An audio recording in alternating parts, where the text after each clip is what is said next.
Being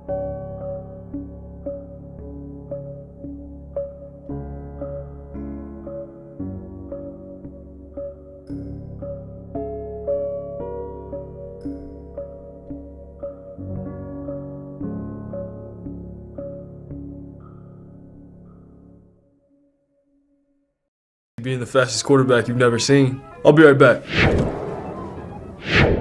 There's no quicker way to get into DFS. Play Super Draft today and see for yourself.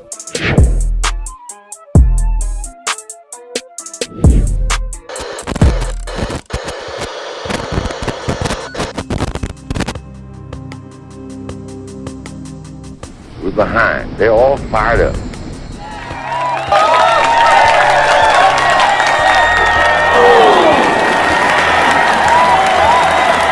What we got to do?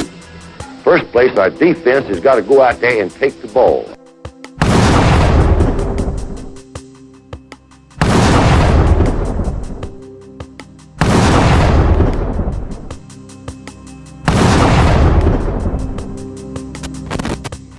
And when we get the ball, we got to have 11 people that's going to do their job and try to score every time you get the football.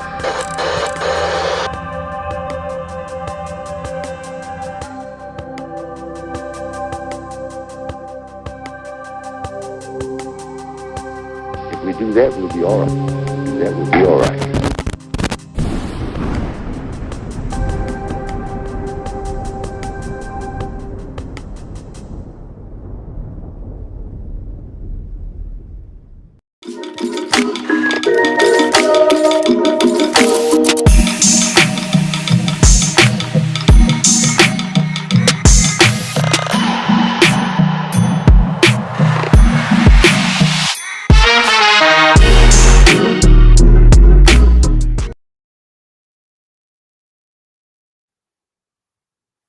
Good morning, everybody. Welcome to the CTS-Sports room, and we're back with another episode of Teams Podcast.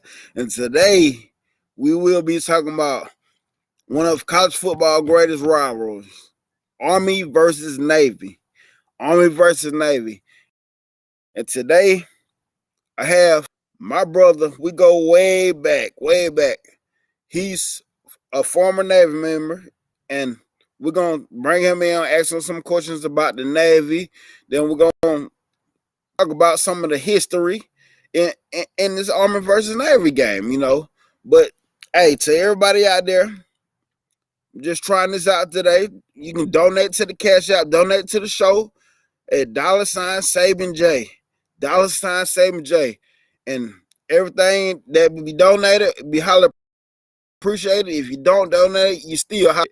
But I'm about to bring on my guest, my brother, my best friend, Wolfman. What's up? What's going on? What's going on, man? Not much, man. You know, enjoying this good Saturday. Yes, sir. Yes, sir. We got Spence in the chat. Roll Tide. Nick say Roll Tide. Appreciate you. Roll Tide. So, you know us. We from down here in Alabama. And I used to laugh at this game when it come on, Army versus Navy game. I used to laugh at this game like, yeah, oh, okay, whatever. But I remember when I started texting when you was in the Navy and you was talking about, oh yeah, Navy winning today.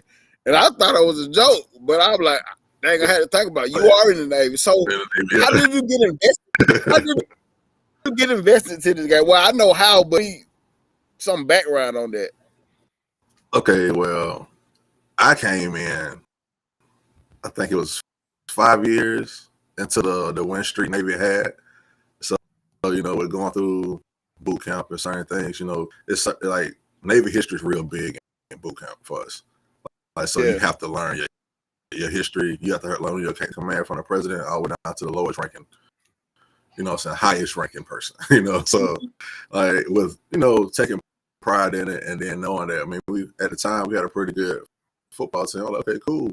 And then the streak actually went to like 14 straight games, which was, you know what I'm saying, something could kind of witness, you know, to be a part of the Navy, and then for us to have a good football win streak and a rivalry that I didn't know that went back to like the 1890s, you know, it was something big. I was like, okay, well, you know, and then I love football.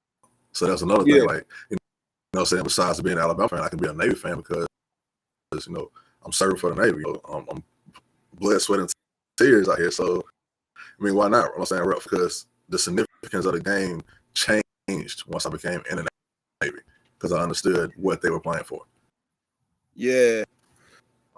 Yeah, like, and like I said, it used to be a joke to me. Then when I heard you say something about the Navy, I thought it was a joke then, but I started paying attention.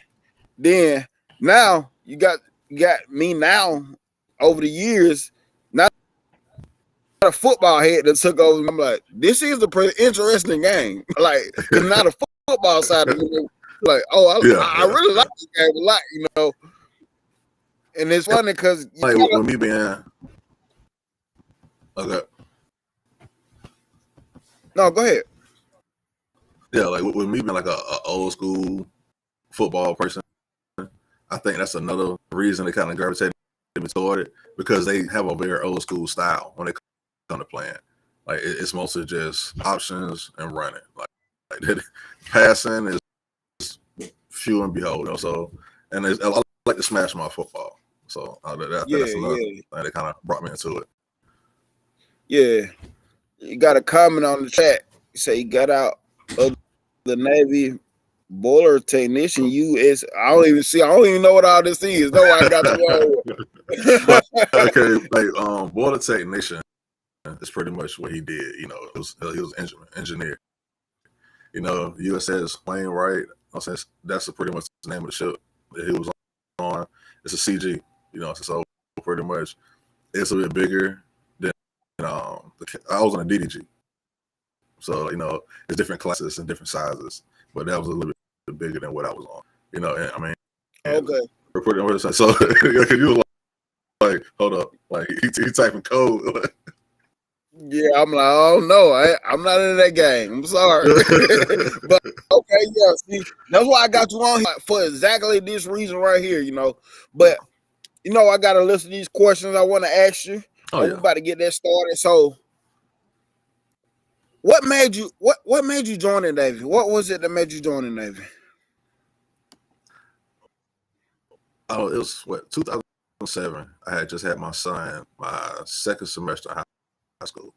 But the thing that kind of had my mind twirling wasn't the fact that I had a son. It was the fact that the economy was pretty much in a recession. So a lot of people were getting laid off. People really couldn't hold their jobs and stuff. So it was like, I need security. And one day, I think, matter of fact, it was you. I think it was one morning you was telling me about the ass valve. I'm like, that was foreign. I'm like, what is that? Like, what are you talking about doing? You know, my dad and my brother, they was in the military, and there was a time 07. That was a time they were like, "What you gonna do? What you gonna military or college?" You know. So. Oh yeah, I appreciate your expense. Got it, Mr. Cruiser. Like, cause I sure forgot. Like, I remember what classes. It was higher than mine, but I can't remember what it stood for. Like, yeah. But yeah, like I had never thought about the military. Like the whole time, you know, going through high school, ROTC, they pretty much always begged me to join. But, you know, I always been a person, and I was like, nah, that ain't for me. You know, my family, a lot of people in my family was, and matter of fact, I only had one person in the Navy, and that was my uncle. Everybody else was straight Army. So pretty much, you know, making a decision like to never even look at the military, and then have you talk about the ASVAB, and then I passed the test, and I ain't even studied for it, you know. So it was because I didn't even know we were supposed to take it. Well, not supposed to. I didn't know we could volunteer to take it that morning, and just so happened, I feel like fate just guided me into something different, you know, to have an open mind about a situation, you know. And I appreciate you, because if it weren't for that, I probably would still never thought about the Navy, because after passing the test, I had recruiters chasing me down through the school, you know, trying to get me to join. So it was so funny that time of our life, because of course I got my dad talking about what you gonna do, military or what. Of course not. Then you got other recruiters just randomly calling you. Hey, Yeah. I remember the Marine recruiter called me, and he was asking me questions that by this time I wore out, but from recruiters keep calling you at. So I'm telling him all the craziest things in the world. I'm like, nah, because of this, because that. He was like, hold on, look, we can stop wasting each other's time right here. I see you not interested. But it's one of the things now that I kind of wish I would have just entertained it just to see where it would have went. You know what I'm saying? Yeah. But we was young, and say too though, like I used to get a lot of phone calls too. But the thing about it, like sometimes you kind of recognize the number. We got call ID back there, so you look at the phone. Yeah. And, oh no, I didn't answer that one. But the guy who actually got me to slow down and just think about it was my recruiter. He ended up recruiting me to do a ship. Yeah, ship. I remember ship. Yeah. And one thing he told me, he was like, "Hey man, we ain't here to pressure you. You know what I'm saying? We just want to make sure you got a secure future. And it's a lot of benefits that come with it." He was like, I mean, from there, it's up to you. Yeah. And after that, he would just talk and we would just be cool, and it wasn't like how the armor recruit, like, come on, man, you got a highest fast go, come on in, like, pressure me to like to come in, or like the Marines, same thing, and I come to find out Navy Marine pretty much brother and sister, how you want to put it, like we had a hand. So I mean, I got a chance to kind of see what they're doing. Like, no, I'm glad I didn't do that, like, I ain't trying to have to fight and keep going through all it. Well, yeah. So, how long did you end up doing in the Navy? I did 7 years and 8 months. I got medically retired out. Yeah. You medically retired out. Okay. What was your job when you was in the Navy? Well, my main job was pretty much I was a cook. Some people call it MSs, mess specialist, and some people call it CS, culinary specialist. But it's a cook. Like, it just sounds fancy. Okay. But I mean, but at the same time, though, it's a job you have to take pride in, because like you're the heartbeat of the ship. Like when they get up in the morning, the first thing they do is come out and get breakfast. And if you mess their breakfast up, you mess up the whole camaraderie of the ship. Yeah. Like, so everything from there radiates from what you're doing. And I learned that from another guy I was going through the process and stuff. And that's one thing he tells me.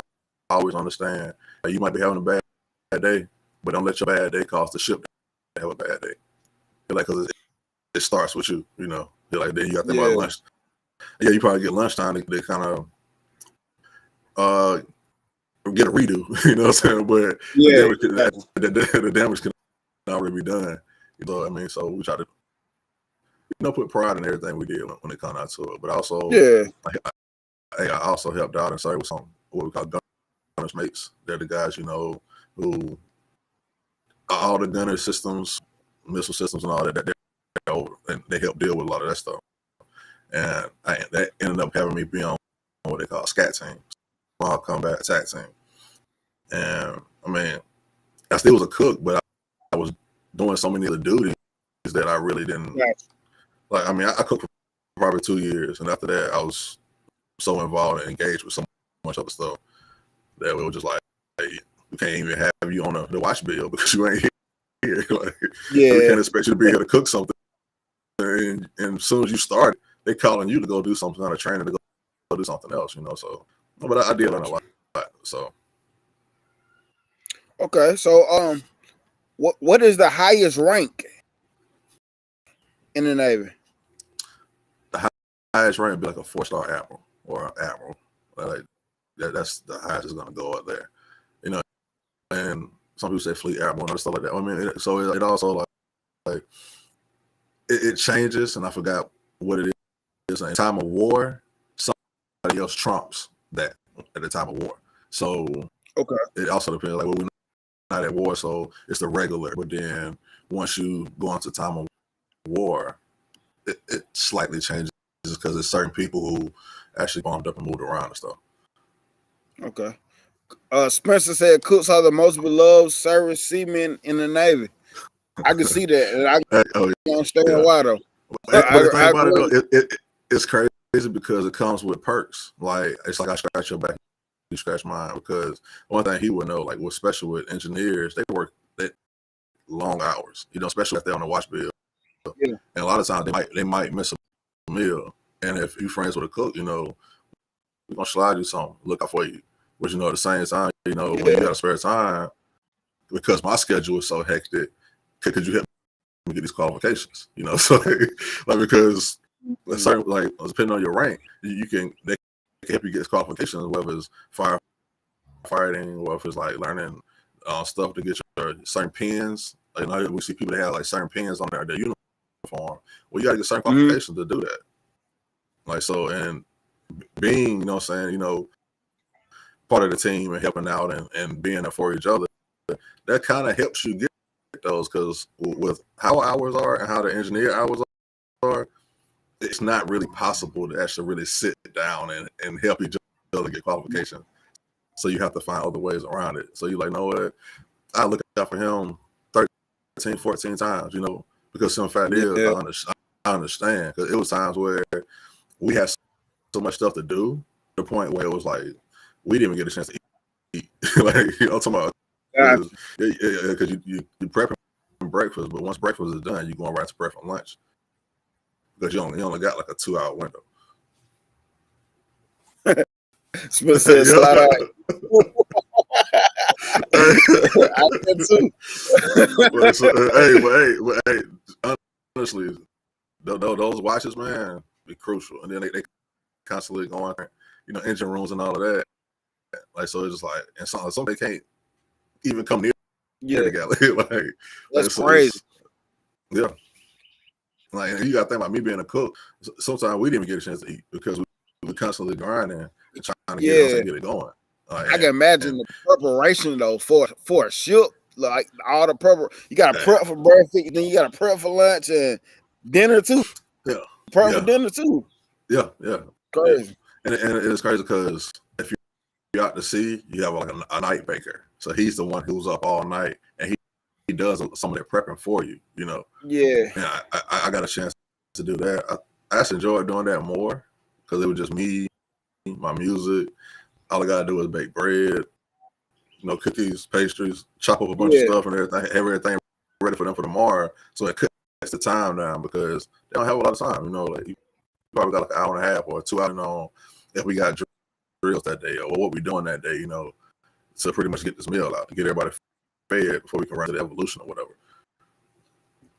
And I remember you were telling me a story about you met Gordon Ramsay doing this. How was that experience? Yeah, I met him. Gordon Ramsay. And I met the other guy from Restaurant Impossible. I met both of them.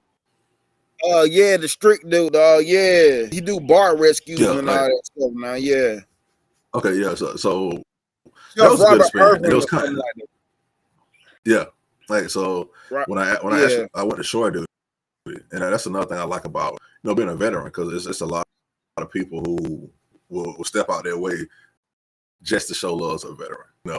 And so they had a show or something they were doing close by, and at the time I was actually stationed on Naval Station Norfolk base. I wasn't on the ship anymore, and the guy who was over the galley got a phone call, and it was like they want to stop in and do a little training, do like a little mini competition, kind of just come in and just let us see how it is, because we are cooks. So I mean, for us that's fun.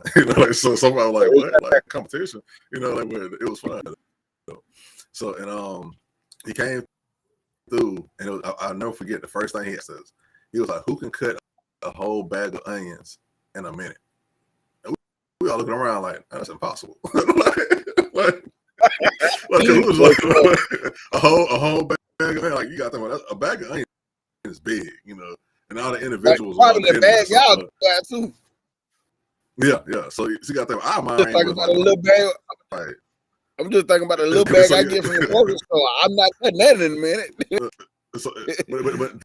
But that's what he was talking about. But like you said, with us, because we get everything in bulk, like, cutting that big bag, he was like, he thought about it, like, no, hold up, I need to rephrase this. Like, so pretty much he kind of split it down to how much would be in a regular bag, and we actually could.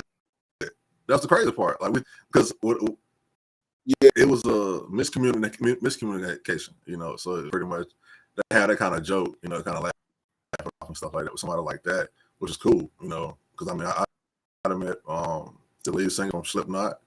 I'd have met him. Had a chance to sit around and do a Q&A with him. Also, it gave us tickets, VIP tickets to the concert up in Manchester, New Hampshire. So, man, hey, it's a lot of perks to come with it. like being a veteran, because I met quite a few famous people. Yeah. Cooks Smith have a very important place during general quarters. Man, your battle story. Hey, general I got it gets serious, It's crazy because, like I said, because of me being on SCAT, and when we did general quarters, that pulled me from the galley, and the galley is the kitchen. And a lot of people be like, how did it run? Well, it was certain people like who are higher up because they weren't like in a repair locker, and like repair lockers are pretty much like fire stations, so you have different repair lockers for the firefighting station. And if they weren't doing that, they stepped in. So like chiefs in our first class is like ranking guys who old school with, so I mean they can get it done. They'll step in because us being junior, we're the ones who take care of all that stuff, and they're the backups for it. So you being John Cordy, smell that food, you be ready for it. Gotcha. Jeff Staples said, if you have an automatic chopper, you can. I don't know what he. Hey, but okay. Yeah. Gotcha. That's good. I'm thinking of. I guess if you got that, you can. Hey, so I think you breathed over a little bit. So, did your family have military background? Yeah, like I mean, most of my family was either Army. We had a few Marine, and I think it was one Navy guy. That was my uncle, my dad's oldest brother. Other than that, I guess I was the other oddball. That was like, I guess, so that's what you want to do. So yeah. I mean, they all supported me though, So I mean, because I grew up around Army, I knew so much about Army. I was like, no, I want something different, And then also, I love the water. I love to swim. So I was like, no way. Yeah. Yeah, you always been a swimmer. You've been a swimmer for a long time. Oh yeah.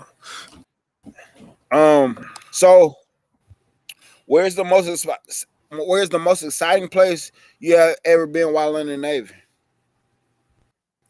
Most exciting place, like, it was Axel, Turkey, and I liked it because, like, as soon as you get off the ship, you on the beach, like literally, like you on the beach, like so. And it was cool because right on the beach, you got a bunch of clubs, and I mean, like, their clubs are so much different than our clubs, but it was this one club in particular, that I remember. It was like a Coliseum, but it was built into the ground, and then like as you walk down the beach, there's like a little port where like they had a party boat, so we got a chance to get on a party boat on something like that. That was fun. Like, every time we went to get tickets to go on a party boat, because we just knew we were finna go out and just pretty much have fun, kick back, because being out on the ocean 40, 50, 60 days, and then going into that, it's like, I need a break. like so, because every time you walk outside, all you see is water. Like, and then it's crazy because sometimes all you're doing is going in a box. You're not even going anywhere. You're just circling around in a box, waiting for your next coordinate submission. Spencer said, if he still makes shit on what is that? He said he do. Oh yeah. Do yeah. Hey. But yeah, man. Like, I mean, it's okay. Ain't no problem, Jeff. But yeah, man. Like, it's so much like terminology and different things, man. We'll be all day. Like I'm talking about, like what we said. I was thinking like, damn man, we got a lot of terminologies and stuff like this. Like, and it was crazy because when I first got in, him saying that everything about when I first got in, it was like, hey, we got deep six some stuff.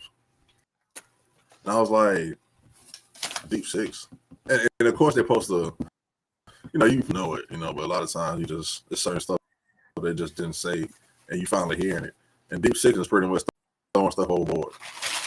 You know, yeah. So pretty much, if something's riding, if we're far enough away from land, you're gonna deep it. You know, and then it's just crazy because it's like when he said, I was like, dang man, like that's all the Navy and is really built off of is acronyms and different slangs and stuff. Like so somebody like you probably shouldn't like.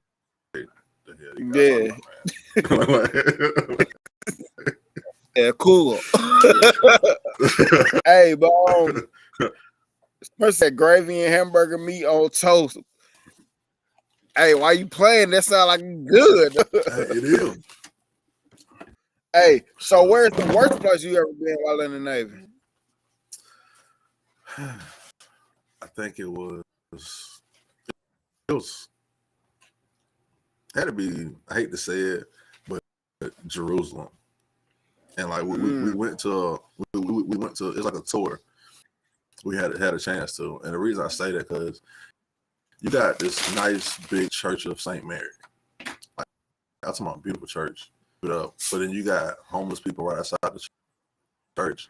Well, someone like they got gashes in their legs because they couldn't get medical care. You know, sitting there lay around the way, and so it's like if you that big on religion and Christian and stuff like that, like even the Sea of Galilee, like the little church that's there, pristine, kept it good, everything's great, But it's like, what about all these people who living on the streets, like who don't have medical care and all this stuff like that? I mean, of course, same thing in America, so it's kind of flashes you back to like, it's not just in America, it's worldwide, like They scream religion, but they ain't really helping nobody. Like you can be literally like when I say we walked out this church of St. Mary and literally going down the sidewalk, you just see homeless people right by the church. It's like, and people just walking past them to go to the church to go pray and do their thing. So I was like, I kind of that rubbed me the wrong way, because I'm just like,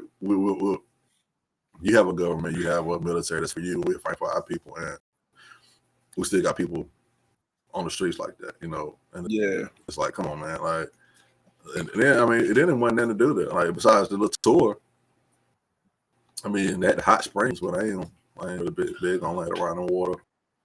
It's hot. I mean, if it's cold, yeah. Like, so I mean, and then that reason I did the tour because it wasn't nothing else to do. So yeah. So what was the hardest thing about being in the Navy though? Deployments, man. So, like those deployments are crucial. I mean, I don't mind workups. Workups probably be out for like a couple of weeks or a month, but you come back home. But a deployment, it'll start off, okay, well, you're going out for 6 months, but then you might get extended halfway through. So now you're looking about 8-9 months, and then you pretty much, if you're essential, then you might get pushed on out. I mean, it's been times where like some people didn't have nobody to replace them because of their defense systems. Like you have to match up with defense systems to be able to swap out with each other. And we were working up to be able to have that the new system, because there was only one ship on the East Coast that had one at the time. So it had been there like over about a year and 3 or 4 months, just waiting for somebody to come relieve them, And I mean, when we came, man, like we went out, we all went out. We didn't buy nothing. They bought us everything because they were just that happy to be able to go home, man. And like I'm talking, we got slaughtered. We ate good. We carried each other to the ship. We had a great time, and they were just that happy that somebody finally came to relieve us, man. Like, they just gave hope, like we'll be here for a while, you know, and got used to it. And I mean, and that was my first deployment because after about the first 2-3 months, you start feeling the same thing. Like, hey, man, this is crazy. Like, and then like it ain't like you just go outside and like walk around. You only got like 505 feet of ship. You know what I'm saying? That you can walk around on. Ain't like I can just like so ain't like I could just jump out this mother swimming I want to. You know, it's certain protocols that go with all that. Like, you know, so it's cool. He said my dad's brother was in the Army, my brother was in the Army, my uncle and cousins was in the Air Force. I'm a patriot till I die. Hey, that's how it is.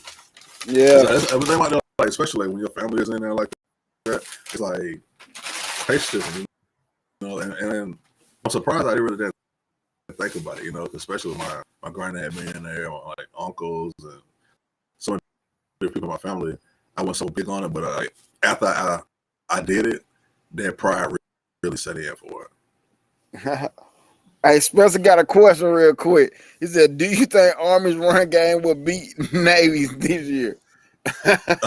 Honestly, with how they've been playing this year, I think it's possible.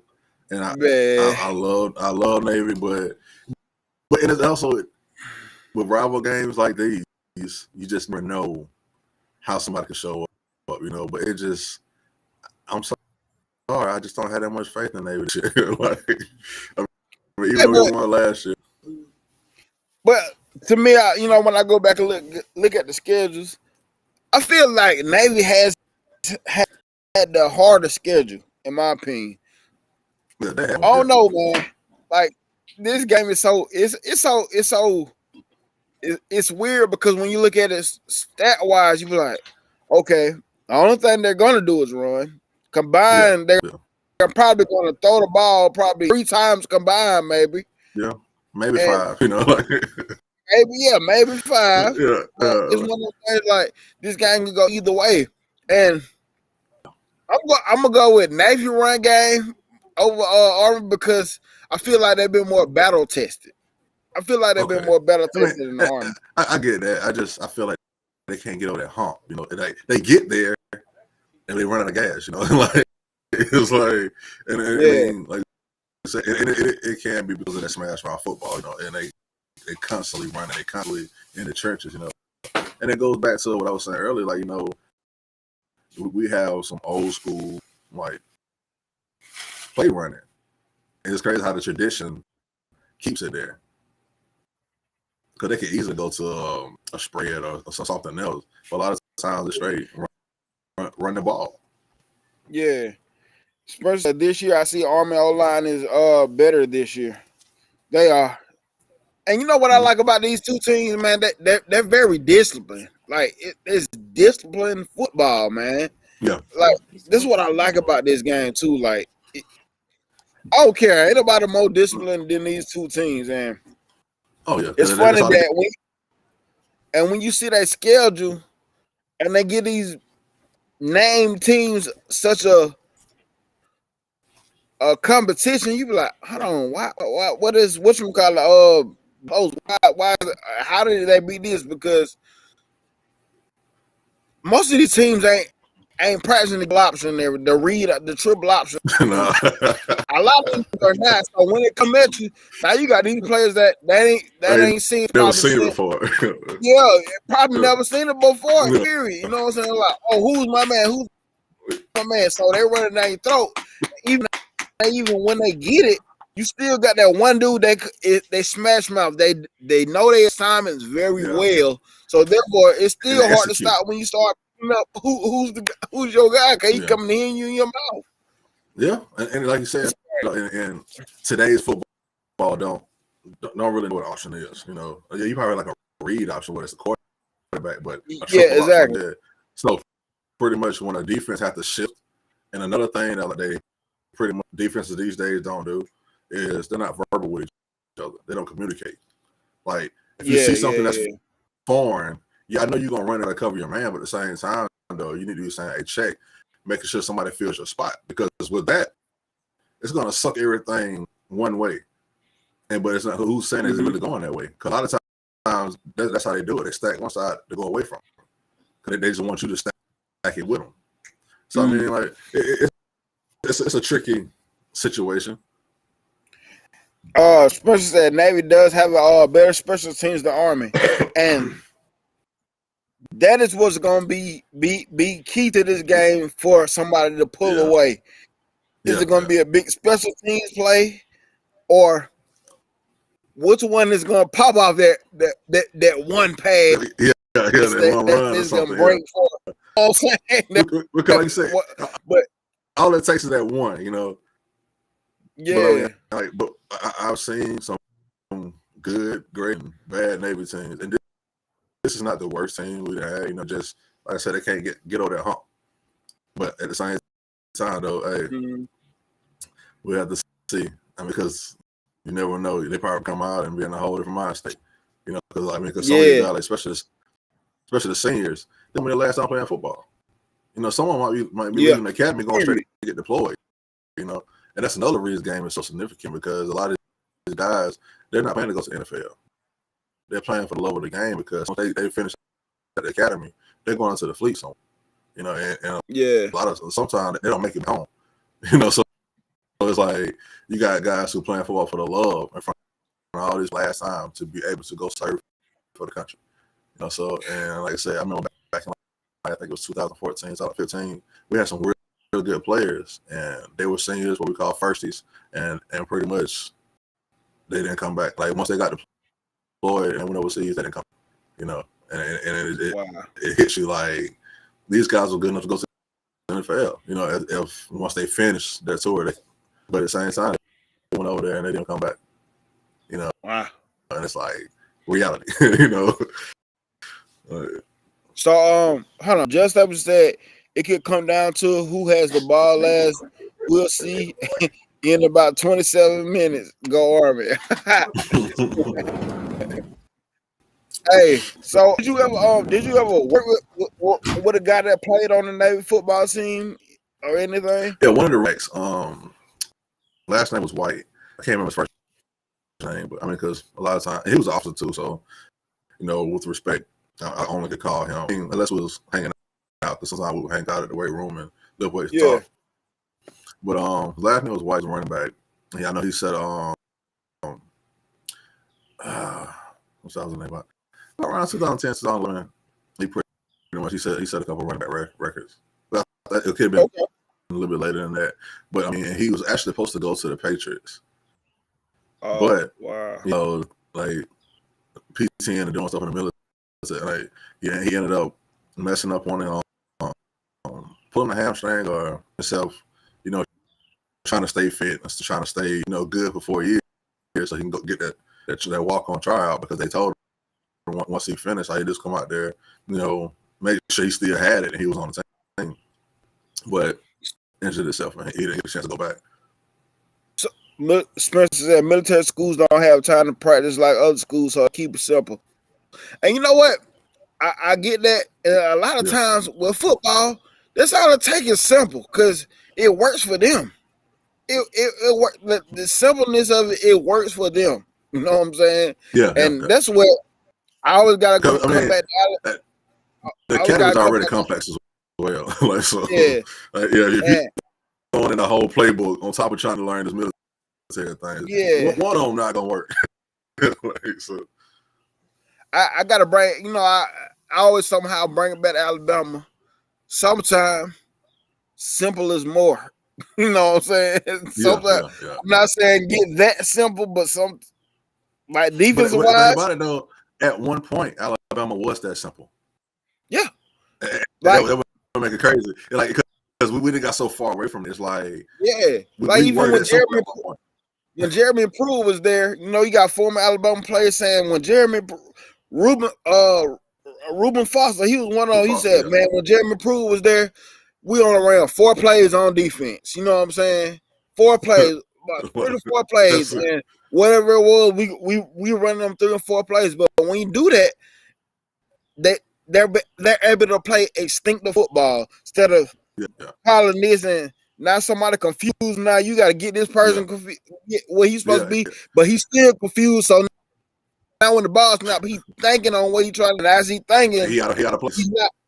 Exactly. Exactly. And it's crazy because, like you said, like once you keep it that simple, like instinctively, you know, it makes it a better player because now he can really use his talents and not so much as hold up, we running spike 93 D and so that means I got to drop back to coverage over here. Oh no, wait, that's the other one. You know, because so many complex names. It's so many complex names that go with them. You know, another thing. You know, so you're looking at a complex name with a whole 20, 30, it could be 40 page play. You know, when if you keep it to like a 5-6 page, because I mean, even when we played football back in the day, we were simple. And by keeping it simple, we showed our talent more. Yeah, you know, with you being on the defensive line, with me being in linebacker, how a lot of guys played, it was instinctively played. And going through an era like that, seeing out, and seeing how they totally like just went away from it. Like everybody wanted to have this spread, fast pace, throw the ball offense, you know. And it's like, come on, we get to our formation. Some of these kids ain't never seen our formation. So that's gonna mess them up right there. But then you got at least 3-4 extra bucks. So how can you not get a first down? You know, and and one thing I always like when I did coach, one thing I used to tell my players, I always looking for the first down. You know, like the end zone to get there. If you keep first down, you know, and see, eventually you would get to the end zone. And see what I was coaching students out there, I'm like, I'm just worried about that them chains. I don't care how many. I don't care if we take 3 plays to get past the chain. I just need to get past the chain. After we get past the chain, okay, I'm worried about getting past the next set as they move. Exactly.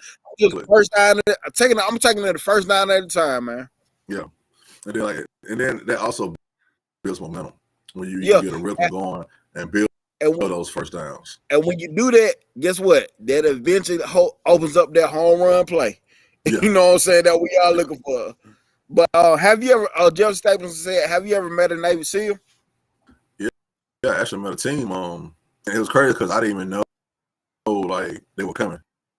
Like, so we have like different watches depending on how the weather is. We have a person actually go out on like outside and stand watch. Yeah. And I mean, of course the ship and the higher ranking people knew, but they actually was trying to see if the Navy SEALs could sneak on our ship without the watchers seeing or noticing it, and they did. So pretty much when they called me up to the bird nest, pretty much with the captain on that, he was like, did you not see them? Like, no, I even had night vision goggles. It was so dark, he had night vision goggles on. Yeah, and I ain't hear or see nothing. And you got to think about it, I'm on one of the lower decks, and they didn't got all the way up. So that means you came in the ship, went around the outside and got all the way to the top. So, I'm saying, shout out captain. So standing there doing the brief and stuff, I'm just like, dang man, like that good. And standing there talking to him, you went in with those in the military. I'm sorry, these guys got long, big, bushy beards, they long hair and stuff, and ponytails and stuff. And like y'all in the military, I was like, yeah, like we have to blend in. We have to look like tourists. We can't look like we're in the and it's crazy, like, so you might see a guy, he got this thick long beard, he's in there chilling, it's like he ain't in the military. He a Navy SEAL, like this guy break your arm and your leg before you realize you got hit, like. And there was one more other time, like I saw him, but I didn't meet him. I was in boot, and when I was in boot camp, it was not even boot camp. I was going to my A school in Chicago, and it's like it was this parade field, and I was in the winter time. It was never snow, like all you see is snow, and it's crazy. Cause out my peripheral, I'm like, man, something keep moving, and my friend, I mean, you tripping? Like we need to go, who we had somewhere to be, and kind of like I kept looking, and it was crazy because they were actually under the snow, and they were moving down the field. Like and the thing about it, their instructor made them get up because the fact that if I could see them moving my peripheral, they're still moving too much. Yeah. So makes pretty sense. Much, So pretty much they had to go back to the other end zone, rebury themselves, and do it all over again. You know me. You know my favorite word. You know my favorite word. I quit. Yeah, like hey, I said, you know, my favorite one. it ain't that serious. I quit. Yeah, It ain't even that serious. Like, I'm good. but on some other, it's crazy that the streams they go through, like land of snow, like getting drowned. Like you actually get drowned, like they have to bring you back. So you risk not making it. Like, and it's crazy because I mean, like when you hear about some of the stories and kind of see some of the stuff, it's like, hey, man, that's really what they do, you know. I know a few people who they failed, like they didn't make it through SEAL school because that's how hard it is. Like you gotta be able to hold your breath for a certain amount of time. You gotta be all that stuff, you know. You gotta be able to kind of blend in somewhere anywhere. And some of these guys, they're not, because of their environment, they're not mentally equipped to do some of these things. Gotcha. So they pretty much end up falling out of failing. So I'm about to ask you some questions about this rivalry. You know, it's been probably one of the longest rivalries that's been out. So how long has the rivalry been, and when did it start? It started around 1890s, 1890 or somewhere around that time frame. Like, so to let you know how long they've been doing this, yeah. And it was crazy because Navy Academy reached out to the Army and challenged them to a ball game, and they accepted. And that's pretty much, you know, it started, but then it abruptly, I think a couple years after that, stopped. So it stopped for a few years, and then it kicked back in like 1905 or somewhere around the 1900s, like early 1900s. And, I think like 1920 something. That's when a lot of you know, the Heisman's and national championships and all those things came about. And in the beginning, Army, like they had more wins than we did in the series. We even played the game during World War II. You know, like it'd be crazy that you have cadets who were able to still play a game in the middle of a war. So, but it's been a long back and forth, and it's crazy because both teams are actually all time top 500 teams, like 25, I think. Yeah. So like, and it's crazy because you want to think like Army, Navy, they got that many wins, but think about how long they've been around. You know, like they've been around since like the 1890s. You know, so it's possible. Yeah. What Spencer said, that's what we are saying about Bama players now. If you don't want to do what it takes to be the best, right? Damn bit. And bell and go. Like, yeah. But I feel them though. I mean, because dedication, man. You got to buy back into the system. Can't think I'm gonna come in and do what I want to do. If I'm gonna play outside, I'm gonna jump. Boy, don't come here. like honestly, don't even come. Like, I this morning before we got on, I was just looking up stuff about the portal. You know, every year, especially since it got wide open like it did, it been so many thousands of kids, but the percentage of kids that get picked up to another school is under 50%. So it's crazy that how these kids are willing to take less than the 50% chance to they drop the scholarship from where they at, and they take a less than 50% chance that another team is gonna pick them up. So that's crazy. The other percentages, kids just sitting at home not doing nothing. And we all know with the work environment, whatever, as long as you less valuable you become. So it's kids that forfeit a guaranteed scholarship because they feelings hurt or just to go. Yeah. Some of the that transfer don't get. I agree. I understand, and even if the ones that I don't agree with, they tell me how they feel, I will respect how they feel about it. You know what I'm saying? Yeah. Because again, you know me, I respect a decision that you make for yourself, but it's just that it's a big percentage of the kids that doesn't get picked up out of the transfer portal. And like I didn't even know that. I thought a lot of the guys who hit the portal, they were, you know, and not just saying that. It's like taking that chance to leave Alabama? Yes, like he probably just be in the portal. Like that's it. And see, most of the high profile kids, so most of the kids from Bama probably will get picked up. But we're talking about these kids that's at these other schools that's taking that chance. You know what I'm saying? Because most of the Bama kids, they're gonna get picked, they're gonna get entertained because they went to Bama. They play the same. But it's just so many I'm talking about 6,000-7,000 kids in the transfer portal, but under 50% of them only getting picked back up. Like, God dang, man. But the one thing I have to understand, like, roster's tight. So, you know, like, you might think you're going to go somewhere, like, but if they already filled up and they already gave scholarships and they ain't missing nothing, they can't really pick you up. Yeah. And so now then you got the other part of the kids that, hey, you put me on your team. You the coach, you run the team. I tell you, I'm about to leave, go find somewhere else. Now all of a sudden I don't find nowhere else, and now I'm coming back to you, be like, hey, can I have my spot back? How do you really feel about that? Like, honestly, by the time they come back to get that spot, somebody else got that spot. Like, somebody waiting for that spot. Like, so as soon as you, and that's the point. That's the point I'm making. That is the point I'm making. So, like, I done made room for you. Get backs. because as soon as you leave, they're oh yeah, I'm finna show no shine. Like, you know, he just itched me out just a little bit, you know, and now that he's gone, I got it. And they go out and they go show out, and you come like, we don't need you. Like, your backup was more than enough. Like, so, and then you start looking crazy. Like, dang, man, I give a whole scholarship away to try to go somewhere. No, nobody want me. You know, so like, and now everybody over here shining. So, another one of these questions for the Navy football game. What is the Navy's mascot? The Navy mascot is a goat.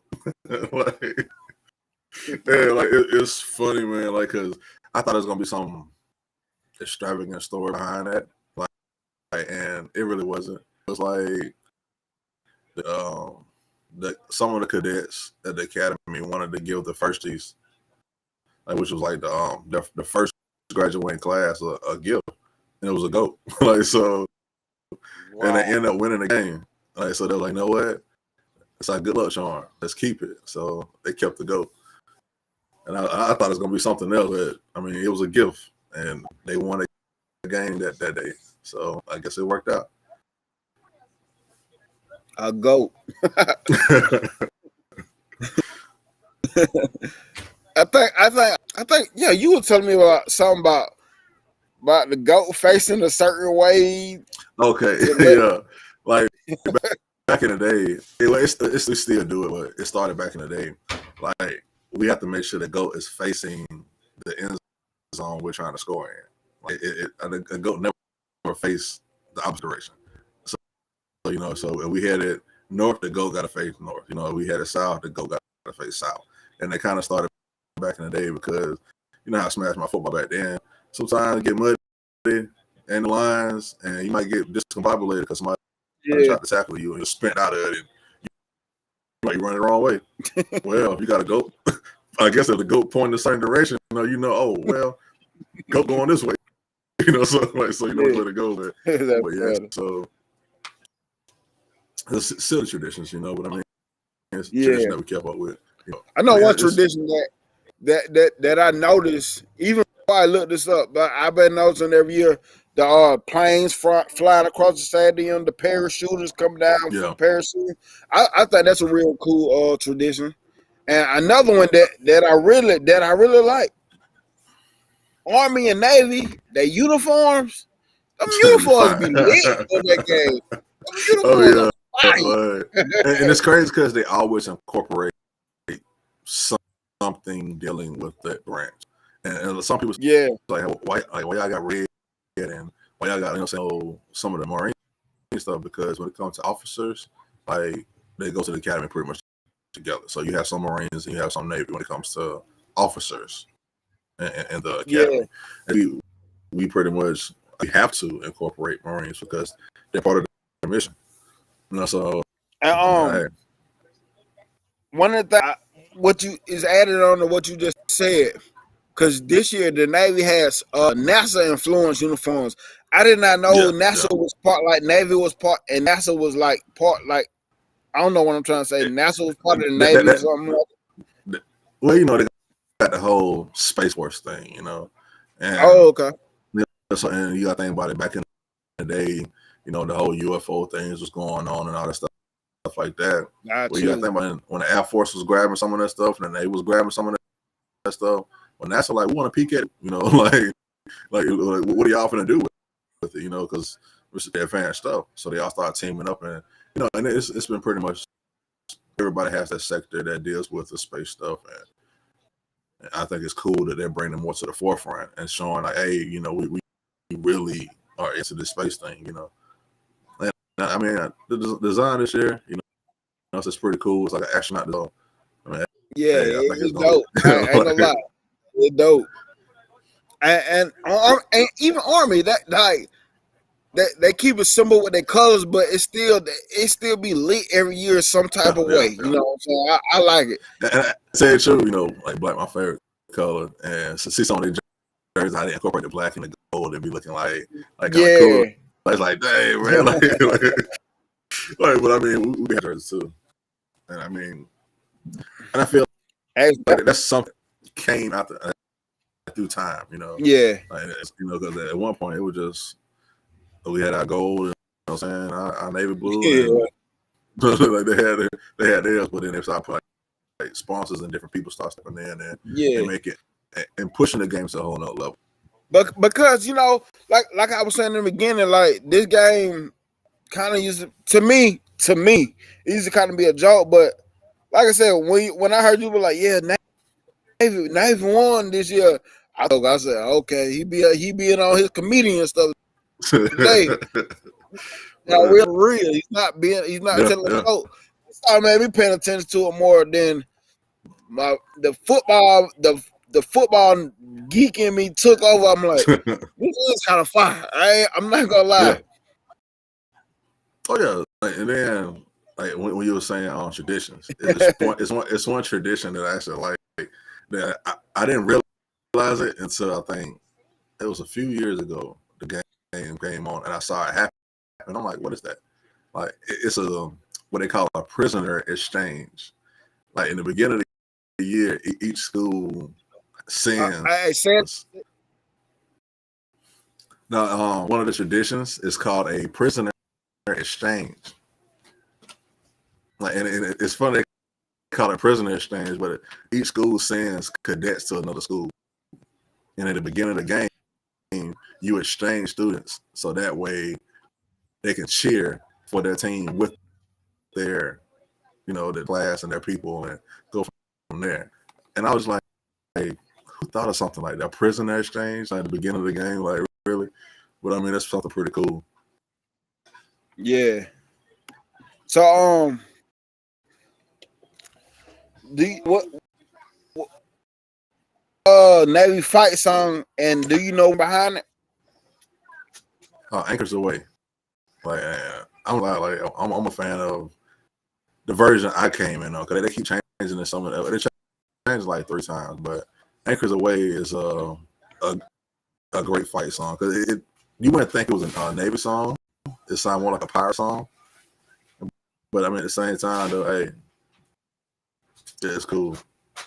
Yeah. Okay. Have Navy ever had a Heisman Trophy winner? If so, how many and who are there?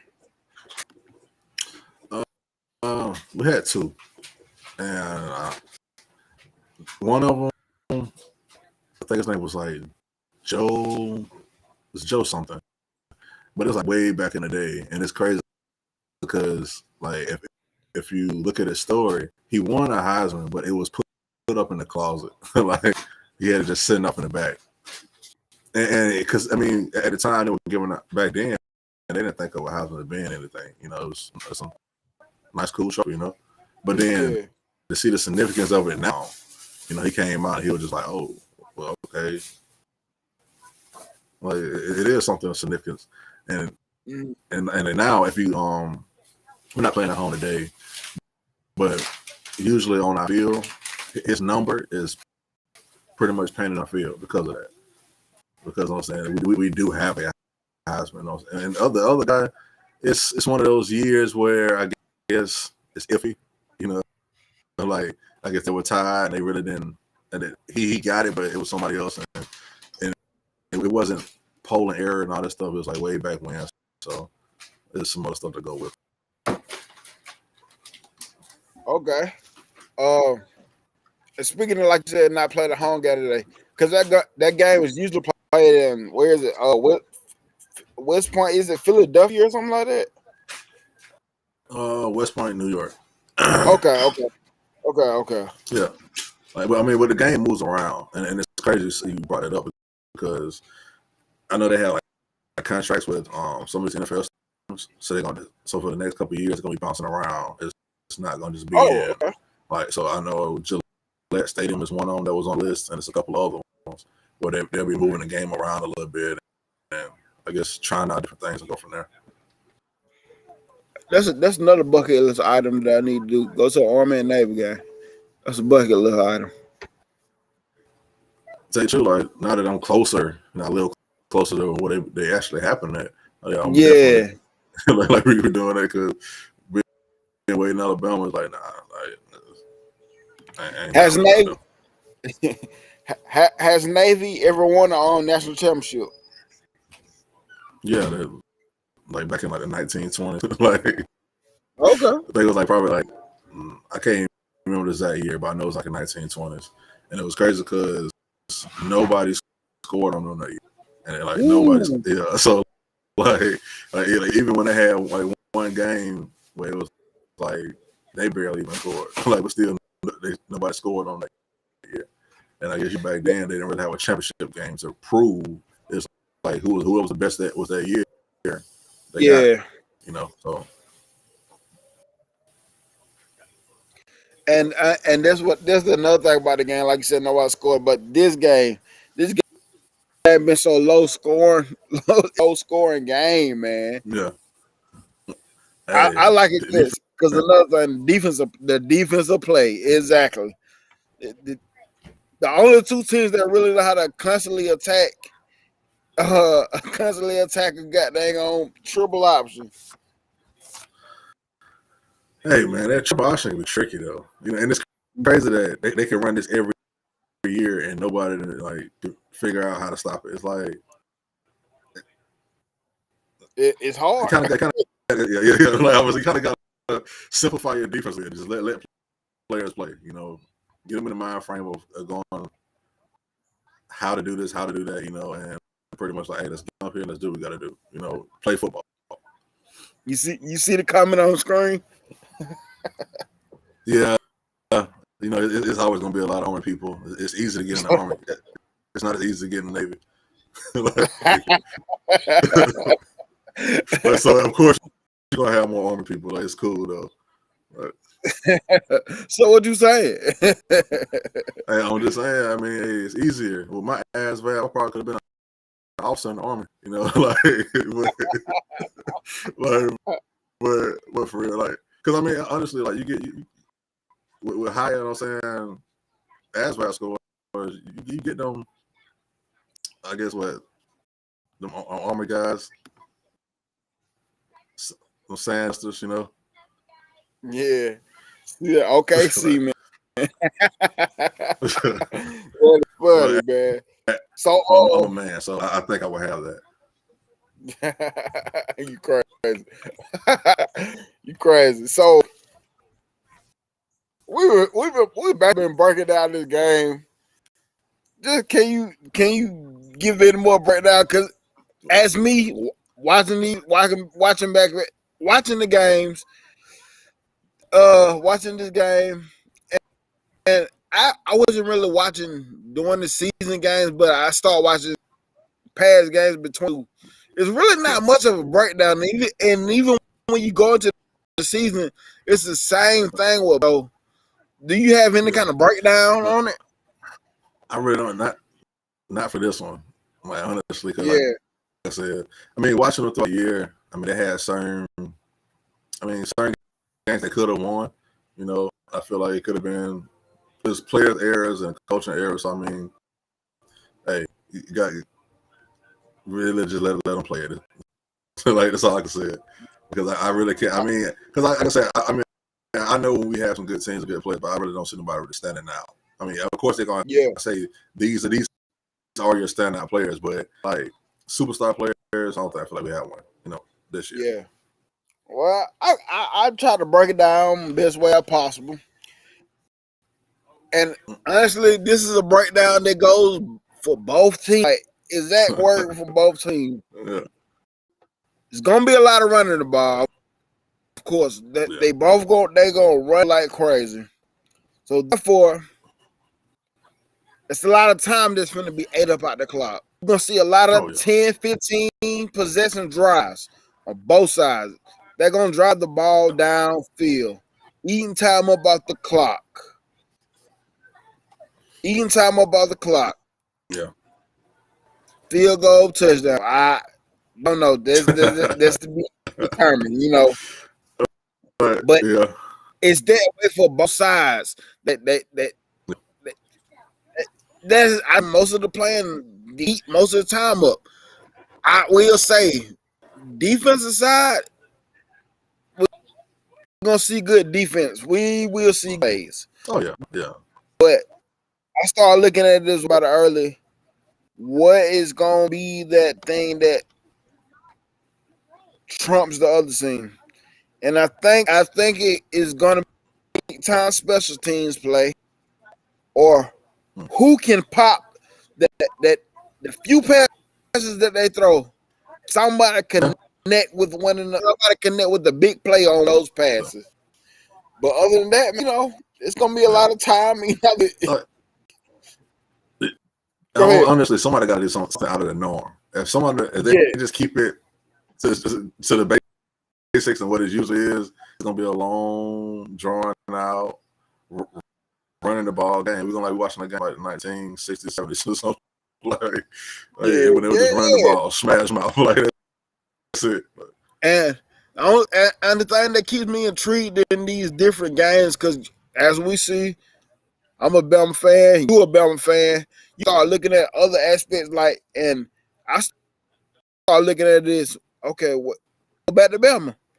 What little thing can we take away from this? You know what I'm saying? And I'm even thinking of it as if I was a coach. Like, what little thing can we take away from this? You know, that's how I look at it. But when you mentioned one of those teams are going to have to do something out of the norm, and I feel like that is going to be the pass play. Like, somebody's going to have to hit for a big pass, because or who's going to get more stops? Because that's what it's going to come down to. Who's going to get more stops than the other team?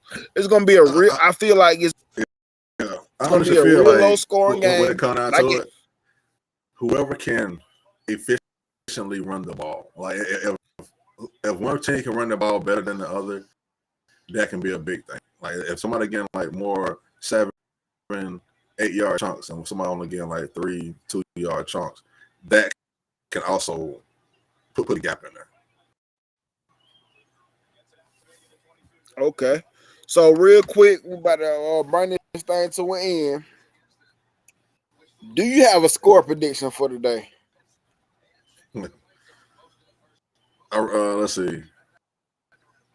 I personally said probably like 14 to like 10 Navy. Like, even though I don't feel like they're gonna win, but hey, I still gotta go with them.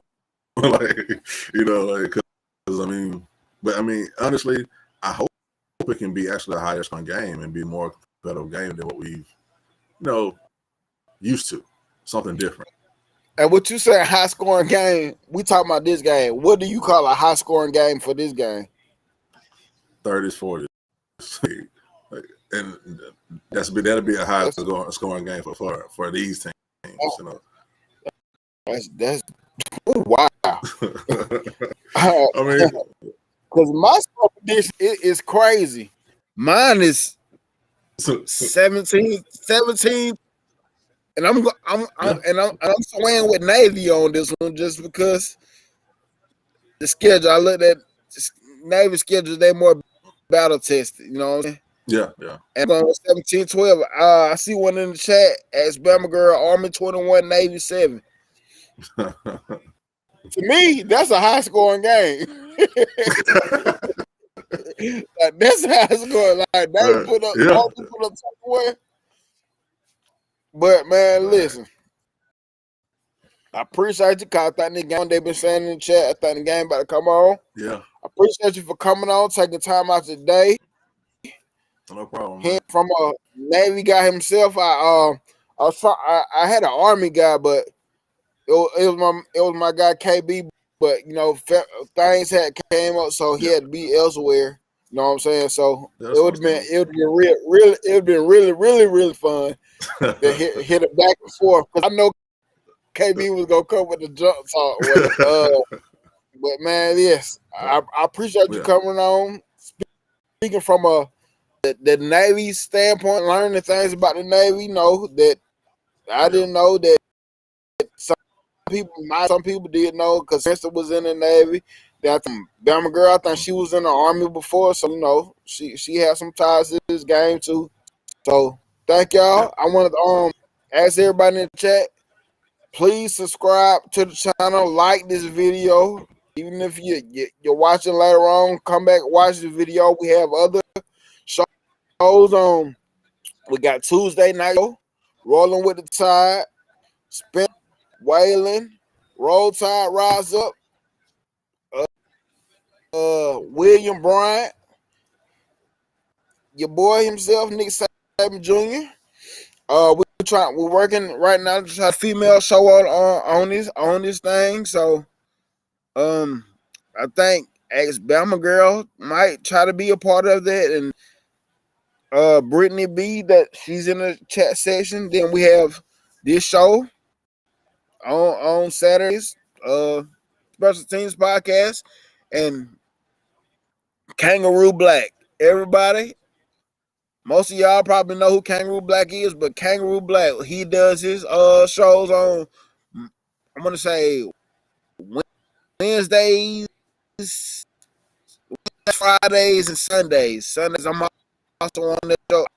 I'm on that show a lot of times on Sundays. So Kangaroo Black, y'all make sure y'all subscribe to Kangaroo Black. Kangaroo Black. And thank you for tuning in. Like I said, I know we all Alabama fans. Roll Tide in the chat. Roll Tide in the chat.